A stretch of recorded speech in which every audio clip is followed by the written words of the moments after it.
مبارک مہینہ رواں دواں ہے۔ اس ماہ مقدسہ کی 27ویں شب کو اللہ نے میرے اور آپ کے لجپال آقا جناب محمد مصطفیٰ صلی اللہ تعالی علیہ وبارک وسلم کو اللہ نے معراج شریف کی سیر کروائی ہے۔ سیر معراج یہ ہمارے آقا صلی اللہ تعالی علیہ وبارک وسلم کا معجزہ ہے۔ اللہ نے جتنے بھی نبی اور رسول بھیجے، ہر نبی اور رسول کو کوئی نہ کوئی معجزہ عطا فرما کے بھیجا۔ جناب آدم علیہ نبینا علیہ السلام سے لے کے جناب حضرت عیسیٰ روح اللہ علیہ السلام تک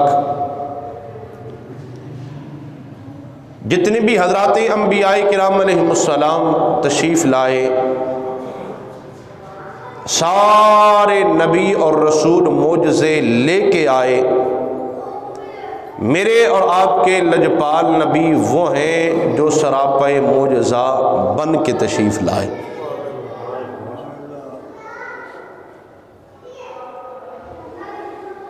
اور معراج شریف، سیر معراج یہ لجپال نبی کا ایک معجزہ ہے۔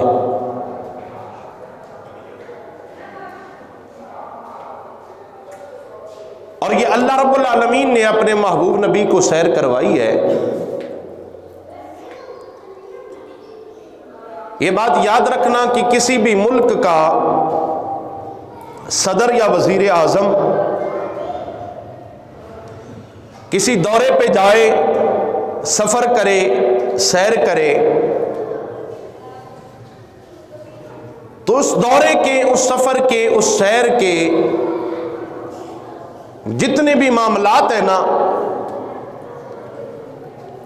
ان کو وزیر اور مشیر بیان کرتے ہیں۔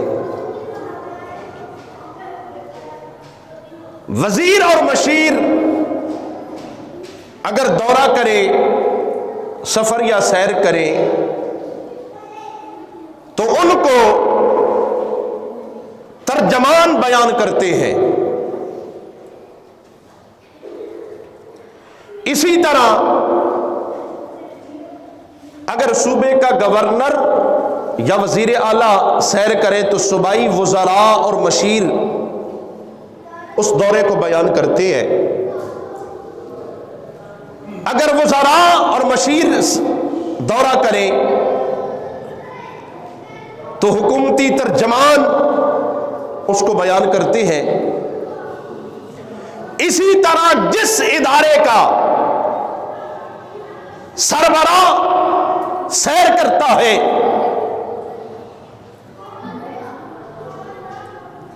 سفر کرتا ہے، دورہ کرتا ہے، تو اس ادارے کا ترجمان اس دورے کو، اس سیر کو، اس سفر کو بیان کرتا ہے۔ یا گھر میں دیکھ لیں، اگر گھر میں والد دورہ کرے، سیر کرے، سفر کرے، بیٹے بیان کرتے ہیں۔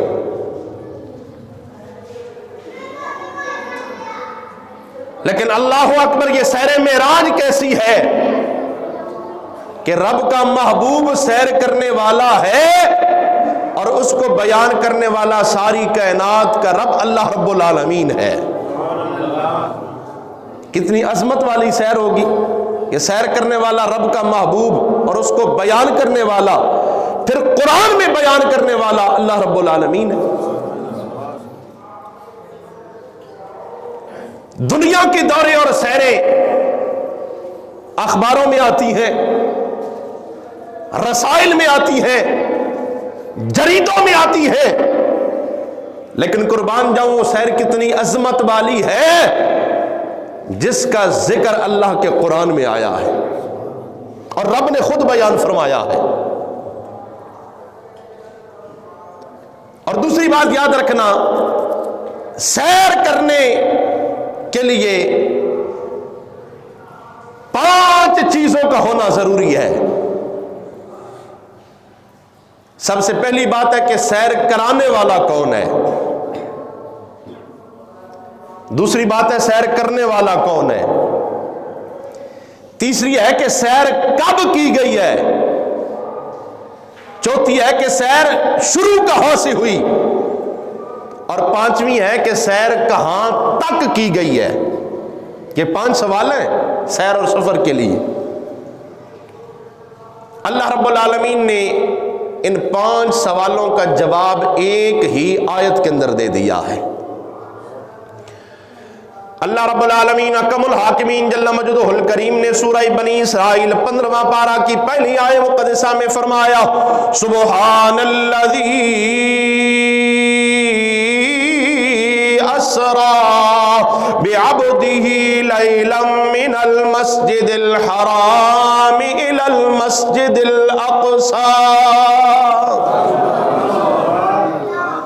اللہ رب العالمین نے فرمایا پاک ہے وہ ذات جس نے سیر کروائی۔ پتہ چلا سیر کرانے والا کون ہے؟ اللہ رب العالمین۔ پاک ہے وہ ذات جس نے سیر کرائی اپنے بندہ خاص کو رات کے تھوڑے سے حصے میں مسجد حرام سے لے کے مسجد اقصی تک۔ پھر آگے سورۃ طارق کے اندر آگے چل کے آپ سماعت کریں گے کہ پھر مسجد اقصی سے آسمان پھر لامکاں، اور میرے محبوب معراج کی رات اپنے سر کی آنکھوں سے اپنے رب کا دیدار کر کے واپس آئے ہیں۔